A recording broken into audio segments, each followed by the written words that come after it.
नमस्कार, स्वागत है आप सभी का डीडी न्यूज़ के इस खास बुलेटिन एक्सप्रेस 100 में, जहां हम लेकर आते हैं राजनीति, मनोरंजन, खेल और व्यापार जगत की सभी खबरों को एक्सप्रेस अंदाज में। मैं हूं अश्विनी मिश्र।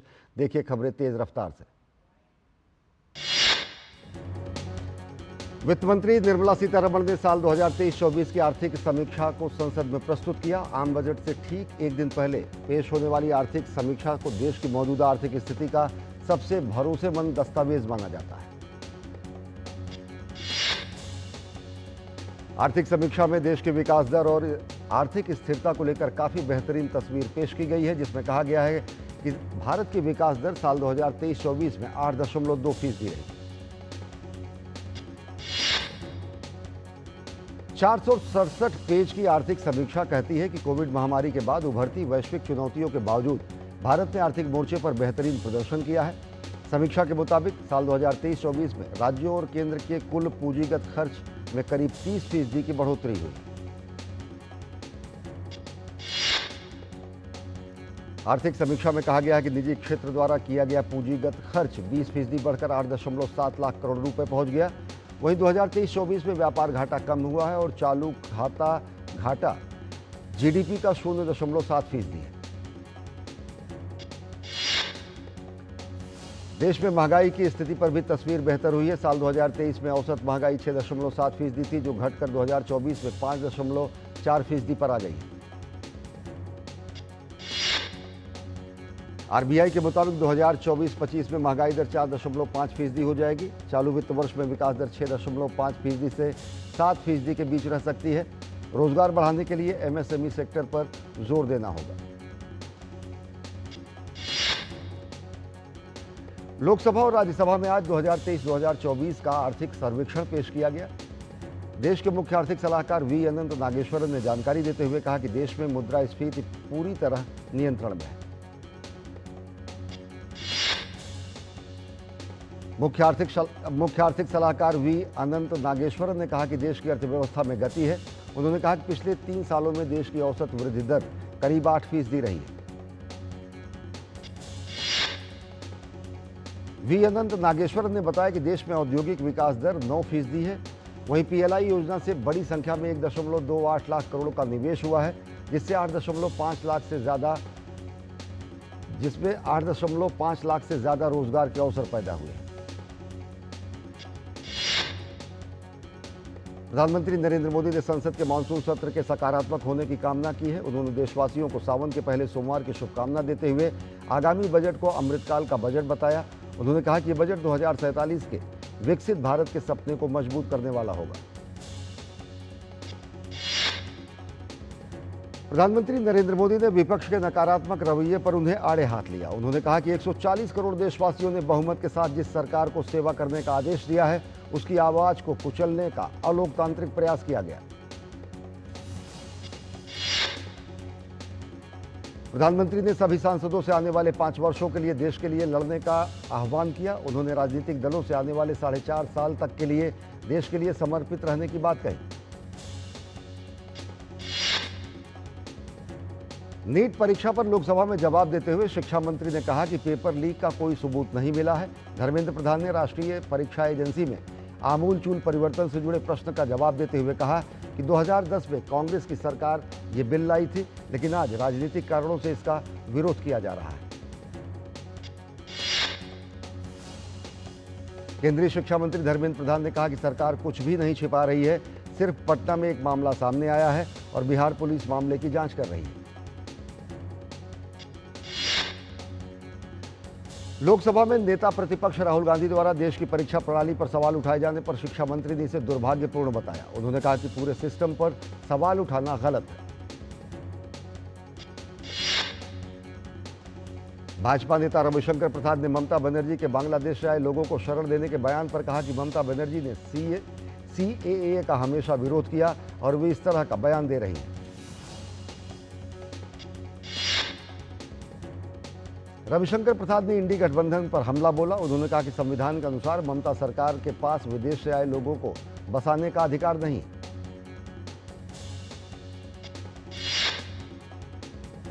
देश के कई राज्यों में भारी बारिश का सिलसिला जारी है। गुजरात के सूरत में मूसलाधार बारिश के बाद जल भराव से लोगों की मुसीबतें बढ़ गई हैं। कई जगहों पर सड़कें जलमग्न हैं, जिससे यातायात व्यवस्था ठप हो गई है। राजकोट जिले में तेज बारिश के कारण बाढ़ जैसी स्थिति बनी हुई है। भारी बारिश के कारण कई जगहों पर फसलों पर भी बुरा असर पड़ा है।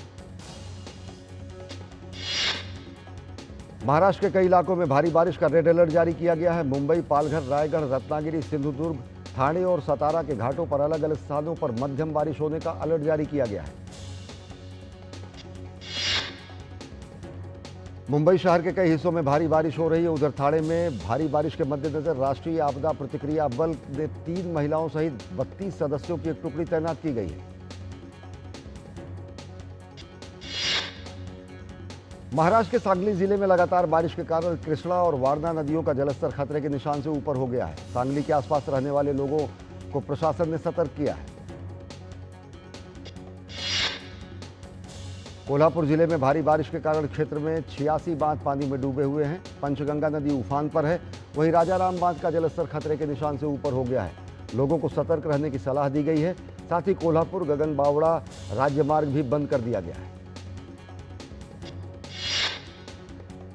दिल्ली के कई इलाकों में बारिश से दिल्ली वासियों को उमस से थोड़ी राहत मिली है। मौसम विभाग ने दिल्ली में 22 से 24 जुलाई तक येलो अलर्ट जारी किया है।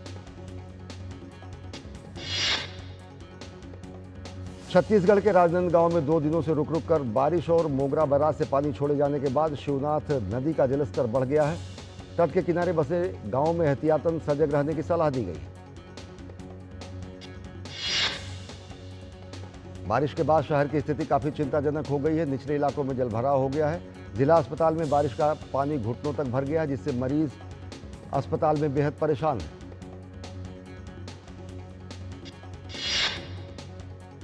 काजीरंगा राष्ट्रीय उद्यान में बाढ़ की स्थिति में काफी सुधार हुआ है। वन्यजीव भी पार्क में लौट आए हैं। गोलाघाट जिला प्रशासन ने पार्क में वन्यजीवों के सुचारू रूप से प्रवेश की सुविधा को देखते हुए रात्र में काजीरंगा में ट्रकों की आवाजाही को पूरी तरह बंद कर दिया है। काजीरंगा राष्ट्रीय उद्यान पर वन विभाग ड्रोन के जरिए वन्यजीवों की गतिविधियों पर नजर रख रही है। वहीं प्रकृति प्रेमियों ने इस दौरान NH-37 पर यात्रा करते समय सावधानी बरतने का आग्रह किया है।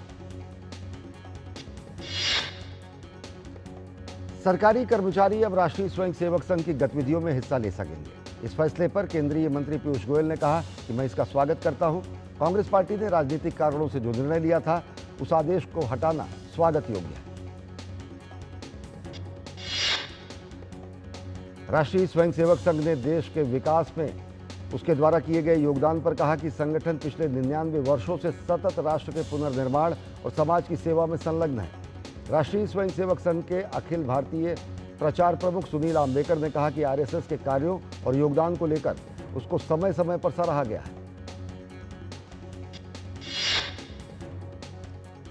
भारत का इनोवेशन इकोसिस्टम अब दुनिया में अन्य देशों तक पहुंचेगा।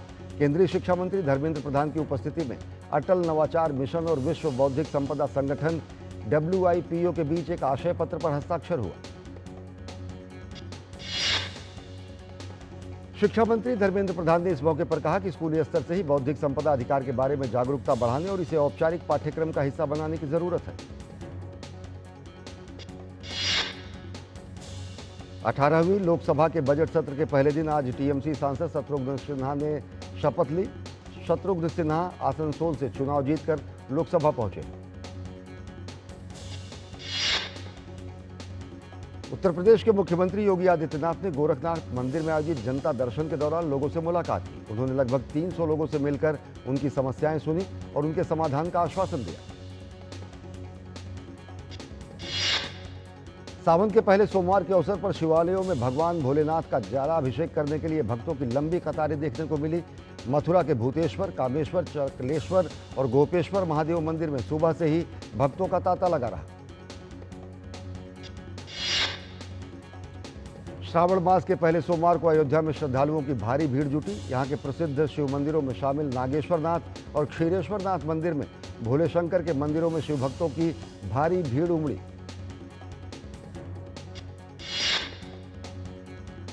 चित्रकूट में सावन माह के प्रथम सोमवार पर लाखों शिव भक्त रामघाट पर स्थित मत गजेंद्रनाथ मंदिर में जलाभिषेक करने पहुंचे। पौराणिक ग्रंथों में उल्लेख है कि सृष्टि की रचना पूर्व भगवान ब्रह्मा ने यहां यज्ञ करके शिवलिंग की स्थापना की थी। लखनऊ दिल्ली हाईवे पर एक बड़ा हादसा हो गया। राष्ट्रीय राजमार्ग 24 पर रामपुर में दो बसों के भिड़ंत में 3 लोगों की मौत हो गई, 49 लोग घायल हो गए। घायलों को सामुदायिक अस्पताल मिलक में भर्ती कराया गया है। बाबा बर्फानी के दर्शन के लिए देश विदेश से भक्त अमरनाथ धाम पहुंच रहे हैं। कड़ी सुरक्षा व्यवस्था के बीच पंथा चौक श्रीनगर बेस कैंप से अमरनाथ यात्रा के लिए तीर्थयात्रियों का एक और जत्था रवाना किया गया। बांग्लादेश से लौट रहे भारतीय छात्रों के लिए सीमा पर बीएसएफ के जवान एक उम्मीद की किरण बनकर उभरे हैं। सीमा पर पहुंचने पर बीएसएफ का दक्षिण बंगाल फ्रंटियर आने वाले सभी छात्रों को मेडिकल चेकअप के साथ ही उन्हें अपने वाहनों से संबंधित गंतव्यों तक ले जाने का और भोजन और जलपान की भी व्यवस्था की गई है। दिव्यांगजन सशक्तिकरण को बढ़ावा देने के लिए सामाजिक न्याय एवं अधिकारिता मंत्रालय ने 70 गैर सरकारी संस्थानों के साथ समझौता ज्ञापन किया है। बीते 10 सालों में किए गए कार्यों को आगे बढ़ाते हुए मंत्रालय ने दिव्यांगजनों के सामाजिक, आर्थिक और शैक्षणिक विकास और उन्हें मुख्यधारा का हिस्सा बनाने के लिए महत्वपूर्ण काम किया है। केंद्रीय सामाजिक न्याय एवं अधिकारिता मंत्री वीरेंद्र सिंह ने जोर देकर कहा कि बीते 10 साल में दिव्यांगजनों के लिए कई क्षेत्रों में रोजगार के अवसर खुले हैं। 70 संगठनों के साथ किया गया है समझौता ज्ञापन उसी दिशा में बढ़ाया गया एक महत्वपूर्ण कदम है। उत्तर प्रदेश के मुख्यमंत्री योगी आदित्यनाथ ने आजमगढ़ में विकास कार्यों को लेकर मंडलीय समीक्षा की। इस बैठक में उन्होंने अधिकारियों और जनप्रतिनिधियों के साथ साथ आजमगढ़ मंडल में कानून व्यवस्था और विकास कार्यों की समीक्षा की। देहरादून में पर्यावरण संरक्षण का अनोखा अभियान चलाया गया। आध्यात्मिक गुरु प्रोफेसर पुष्पेंद्र कुमार आर्यन ने मेरा पौधा मेरा जीवन मेरे संग संकल्प के साथ अपने शिष्यों को हजारों पौधे वितरित किए। मध्य प्रदेश के धार स्थित ऐतिहासिक भोजशाला मामले में मध्य प्रदेश हाईकोर्ट की इंदौर खंडपीठ के समक्ष सुनवाई आगे बढ़ी है। उच्च न्यायालय ने कहा है कि मामला सुप्रीम कोर्ट में लंबित है। दिल्ली आबकारी नीति मामले में सीबीआई ने दिल्ली की राउज एवेन्यू कोर्ट ने बीआरएस नेता के कविता के खिलाफ सीबीआई द्वारा दायर पूरक आरोप पत्र पर संज्ञान लिया है। कोर्ट ने निर्देश दिया है कि उन्हें 26 जुलाई को वीडियो कॉन्फ्रेंसिंग के जरिए कोर्ट के सामने पेश किया जाए। सुप्रीम कोर्ट ने कांवड़ यात्रा के दौरान दुकानों पर मालिकों का नाम लिखने के उत्तर प्रदेश सरकार के आदेश पर अंतरिम रोक लगा दी है। कोर्ट ने उस मामले में उत्तर प्रदेश, उत्तराखंड, मध्य प्रदेश सरकारों को नोटिस जारी किया है। मामले की अगली सुनवाई 26 जुलाई को होगी। भारतीय शेयर बाजार के लिए सप्ताह का पहला कारोबारी सत्र काफी उठापटक भरा रहा। सेंसेक्स और निफ्टी दोनों ही लाल निशान के साथ बंद हुए। सेंसेक्स में दर्ज की गई गिरावट, सेंसेक्स 102 अंकों की गिरावट के साथ 80,502 के स्तर पर बंद हुआ। वहीं दूसरी तरफ निफ्टी भी 21 अंकों की गिरावट के साथ 24,509 पर बंद हुआ। सेंसेक्स में एनटीपीसी, अल्ट्राटेक सीमेंट, एचडीएफसी बैंक, एम&एम, Tata steel, power grid, Tata motors और इंफोसिस टॉप गेनर्स थे। विप्रो, रिलायंस, कोटक महिंद्रा बैंक, आईटीसी और एसबीआई टॉप लूजर्स रहे। सेक्टर के हिसाब से देखें तो auto, PSU bank, fin service, pharma, metal, infra index हरे निशान में बंद हुए। वहीं आईटी, एफएमसीजी, रियल्टी और एनर्जी लाल निशान में बंद हुए। सोने की कीमत 100 रुपये बढ़कर 75,650 रुपये प्रति 10 ग्राम हो गई है। वहीं चांदी की कीमतें 600 रुपये गिरकर 91,000 रुपये प्रति किलोग्राम पर आ गई। बांग्लादेश की स्थिति को देखते हुए सुप्रीम कोर्ट ने नौकरी में आरक्षण का फैसला वापस ले लिया है। सुप्रीम कोर्ट ने कल अपने फैसले में 93% सरकारी नौकरियों को योग्यता के आधार पर आवंटित करने का आदेश दिया। सरकारी नौकरियों में कोटा प्रणाली में बड़े सुधार का आदेश दिया गया है, जिसमें कोटा को मौजूदा 56% से घटाकर केवल 7% कर दिया गया है। बांग्लादेश के कानून मंत्री अनीसुल हक ने कहा कि सरकार कल यानी मंगलवार को फैसले के अनुसार कोटे के अनुपात पर राजपत्र अधिसूचना जारी करेगी। अधिसूचना में स्वतंत्रता सेनानियों के बच्चों के लिए दिए जाने वाले 30% आरक्षण को घटाकर 5%, राष्ट्रीय अल्पसंख्यकों के लिए 1%, दिव्यांग और थर्ड जेंडर के लिए 1% आरक्षण का प्राविधान किया गया है। अदालत के आदेश के बावजूद रविवार को बांग्लादेश में कम से कम 13 और लोगों की जान चली गई। देश में लगे राष्ट्रव्यापी कर्फ्यू का दूसरे दिन भी विरोध जारी रहा और हिंसक प्रदर्शन जारी रहा। बांग्लादेश में आरक्षण के विरोध के कारण लगातार दूसरे दिन भी बॉर्डर पर व्यापार ठप रहा, हालांकि यात्रियों की आवाजाही जारी रही। Land port authority of India के मुताबिक बांग्लादेश से अब तक 700 से अधिक छात्र पेट्रापोल पहुंच चुके हैं। अमेरिका में पिछले महीने हुए प्रेसिडेंशियल डिबेट के बाद राष्ट्रपति जो बाइडेन की दावेदारी को लेकर मच रहा शोर आखिरकार थम गया। राष्ट्रपति जो बाइडेन ने रविवार को सोशल मीडिया पर एक पत्र पोस्ट करके अपनी दावेदारी वापस ले ली। उन्होंने राष्ट्रपति कमला हैरिस को डेमोक्रेटिक पार्टी के राष्ट्रपति उम्मीदवार के लिए अपना समर्थन भी दिया। राष्ट्रपति जो बाइडेन ने अपने पत्र में लिखा कि उन्होंने देश के हित में अपनी दावेदारी छोड़ दी है। उपराष्ट्रपति कमला हैरिस का समर्थन करते हुए सोशल मीडिया प्लेटफॉर्म पर एक पोस्ट में जो बाइडेन ने लिखा, 2020 में कमला हैरिस को अपना उपराष्ट्रपति चुनना मेरा सबसे अच्छा निर्णय रहा। मैं कमला को इस वर्ष पार्टी का उम्मीदवार बनाने के लिए अपना पूरा समर्थन और अनुमोदन देना चाहता हूं।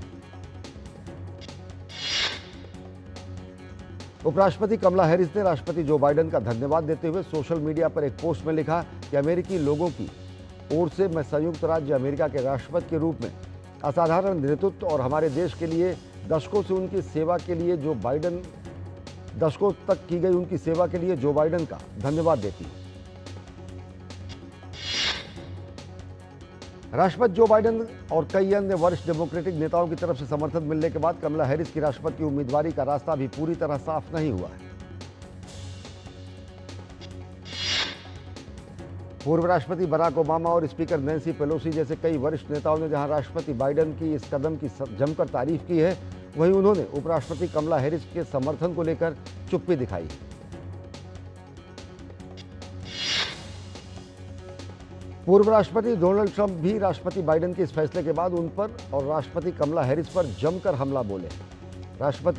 पूर्व राष्ट्रपति ट्रंप ने सोशल मीडिया पर लिखा कि जो बाइडेन हमारे देश के इतिहास में अब तक के सबसे खराब राष्ट्रपति हैं। उपराष्ट्रपति कमला हैरिस को डेमोक्रेटिक पार्टी के आधिकारिक उम्मीदवार बनाने के लिए कई चुनौतियों का सामना करना पड़ सकता है। डेमोक्रेटिक पार्टी के आधिकारिक उम्मीदवार का फैसला आगामी 19 से 22 अगस्त तक शिकागो में होने जा रही डेमोक्रेटिक नेशनल कन्वेंशन में होगा। अमेरिका के राष्ट्रपति जो बाइडेन के राष्ट्रपति पद की रेस से हटने के ऐलान के बाद अमेरिका समेत पूरी दुनिया से नेताओं की प्रतिक्रिया आई है। पहली डिबेट में ट्रंप के सामने कमजोर पड़ने के बाद से जो बाइडेन पर राष्ट्रपति पद की दौड़ से बाहर होने के लिए भारी दबाव था। रविवार को चौंकाते हुए जो बाइडेन ने अपना अभियान समाप्त करने का ऐलान किया। वहीं उपराष्ट्रपति कमला हैरिस के नाम पर की भी पैरवी की। इस बीच ब्रिटेन के प्रधानमंत्री कीर स्टारमर ने अमेरिकी राष्ट्रपति जो बाइडेन के नेतृत्व की सराहना की। उन्होंने कहा कि बाइडेन ने देश हित में एक कठिन निर्णय लिया है।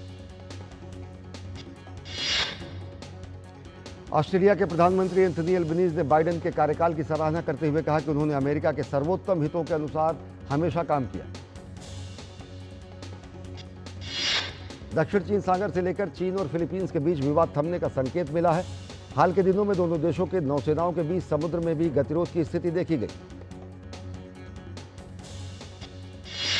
दक्षिण चीन सागर के स्पेटली द्वीप समूह में जलमग्न चट्टान सेकेंड थॉमस शोल फिलीपींस के कब्जे में है, लेकिन चीन इस पर दावा करता है। फिलीपींस और चीन के बीच हुए समझौते का उद्देश्य किसी भी पक्ष के क्षेत्रीय दावों को स्वीकार किए बिना ऐसी व्यवस्था बनाना है जो दोनों पक्षों को स्वीकार्य हो। फिलीपींस के राष्ट्रपति ने सोमवार को देश की जनता को संबोधित करते हुए चीन को घेरा। राष्ट्रपति ने कहा कि उनका देश दक्षिण चीन सागर में अपनी स्थिति से पीछे नहीं हट सकता। राष्ट्र के नाम अपने संबोधन में मार्कोस ने कहा कि नियम आधारित अंतर्राष्ट्रीय व्यवस्था के तहत उचित कूटनीतिक माध्यम से ही विवादों को निपटाने का एकमात्र तरीका है। दूसरी तरफ चीन ने दक्षिण चीन सागर में विवादित सेकेंड थॉमस शेउल को लेकर समझौते पर उम्मीद जताई है और कहा है कि फिलीपींस अपनी प्रतिबद्धता का सम्मान करेगा और क्षेत्र में हमारे साथ मिलकर काम करेगा। फिलीपींस के राष्ट्रपति फर्डिनेंड मार्कोस जूनियर ने अर्थव्यवस्था को बढ़ावा देने के लिए बुनियादी ढांचे पर खर्च और विदेशी निवेशकों को देश में आमंत्रित करने पर भी जोर दिया है। जापान में गर्मी का कहर जारी है। जापान की राजधानी टोक्यो के कुछ क्षेत्रों में लगातार कई दिनों से तापमान 35 डिग्री सेल्सियस से अधिक रिकॉर्ड स्तर पर पहुंच गया है। जापान के पर्यावरण मंत्रालय के अनुसार उच्च तापमान मानव प्रेरित जलवायु परिवर्तन का परिणाम है और जैसे जैसे विश्व गर्म होता जाएगा अत्यधिक गर्म दिनों की संख्या भी बढ़ती जाएगी।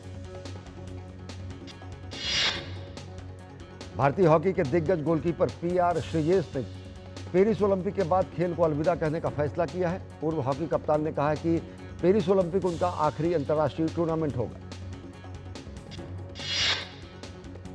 कई राष्ट्रमंडल खेलों, एशियाई खेलों और विश्व कप खेल में खेल चुके 36 साल के श्रीजेश ने 2021 के टोक्यो ओलंपिक का हिस्सा बने थे। उन्होंने भारत को कांस्य पदक दिलाने में अहम भूमिका भी निभाई थी। केंद्रीय खेल मंत्री डॉक्टर मनसुख मांडविया ने लोकसभा में पेरिस ओलंपिक की तैयारियों के लिए खिलाड़ियों को दी जा रही सुविधाओं की लिखित में जानकारी दी। पेरिस ओलंपिक की तैयारियों के लिए 470 करोड़ रुपए से अधिक की राशि खर्च की गई है। खेल मंत्री ने लोकसभा में एक लिखित जवाब में 2036 के ओलंपिक की मेजबानी के लिए केंद्र सरकार द्वारा किए जा रहे प्रयासों की भी जानकारी दी। मेजबानी के लिए आईओसी के साथ एफएचसी के साथ बातचीत शुरू हुई है। क्रिकेट के नए कोच गौतम गंभीर के मार्गदर्शन में पहले विदेश दौरे पर भारतीय टीम श्रीलंका पहुंच गई है। भारतीय टीम श्रीलंका में 3 टी20 मैच और 3 वनडे सीरीज खेलेगी। भारतीय टीम के मुख्य कोच के तौर पर गौतम गंभीर ने श्रीलंका दौरे पर रवाना होने से पहले मुंबई में आयोजित प्रेस कॉन्फ्रेंस में कहा कि रोहित शर्मा और विराट कोहली में काफी क्रिकेट बचा है। दोनों 2027 का वर्ल्ड कप भी खेल सकते हैं। मुख्य चयनकर्ता अजित आगरकर ने सूर्य कुमार यादव को टी20 की कप्तानी देने के फैसले को सही बताया है। उन्होंने कहा कि सूर्य कुमार की काबिलियत को देखते हुए उन्हें कप्तान के रूप में चुना गया है। महिला टी20 एशिया कप में भारतीय टीम का सामना कल नेपाल से होगा। पहले 2 मैच जीत चुकी टीम इंडिया की नजर जीत के हैट्रिक पर होगी। आईसीसी ने अमेरिका और वेस्टइंडीज की सह मेजबानी में हुए टी20 विश्व कप के आयोजन की समीक्षा के लिए 3 सदस्यीय समिति गठित की है। समिति में रोजर स्टो लॉसन, नायडू और इमरान ख्वाजा को शामिल किया गया है। पेरिस के खेलगांव में एथलीट्स का आना जारी है। अलग अलग देशों के एथलीट्स ओलंपिक को लेकर काफी उत्साहित हैं। पेरिस के खेलगांव में एथलीट्स के रहने वाले अपार्टमेंट को उनके देश के झंडे से सजे नजर आ रहे हैं। पेरिस ओलंपिक के उद्घाटन समारोह में सुरक्षा के तगड़े इंतजाम किए जाएंगे। समारोह की सुरक्षा सुनिश्चित करने के लिए लगभग 45,000 पुलिसकर्मी, एंटी ड्रोन सिस्टम और इमारतों पर शीर्ष स्नाइपर्स तैनात किए जा रहे हैं। ब्राजील सालाना आयोजित होने वाले स्वदेशी खेलों का आयोजन साओ पाउलो के क्षेत्र में हुआ। प्रतियोगिता में रस्साकशी, लॉग रेसिंग, फुटबॉल, यूका यूका फाइटिंग जैसे विभिन्न खेल खेले गए।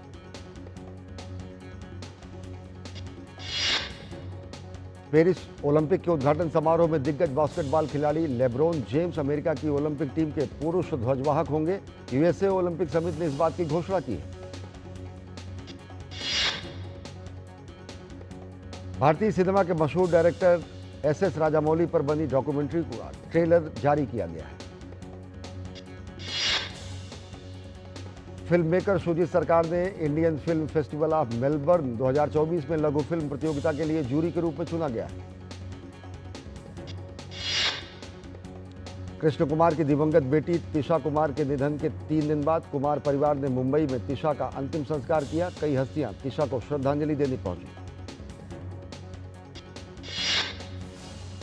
विक्की कौशल और त्रिशा डिमरी की film bad news box office पर धमाल मचाते हुए नजर आ रही है। फिल्म के अब तक का कुल बिजनेस 30 करोड़ से ज्यादा हो चुका है। थिएटर्स में बैड न्यूज के प्रीमियर के साथ मेकर्स ने ओटीटी प्लेटफॉर्म का खुलासा किया है। फिल्म अमेजन प्राइम वीडियो पर स्ट्रीम की जाएगी।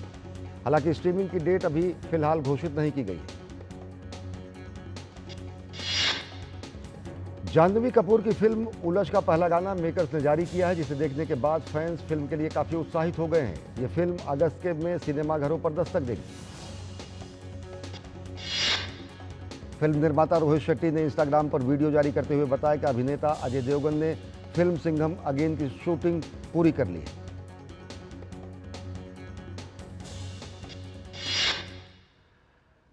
तो एक्सप्रेस न्यूज में फिलहाल इतना ही। डीडी न्यूज पर खबरों का सिलसिला लगातार जारी है। देखते रहिए डीडी न्यूज। नमस्कार।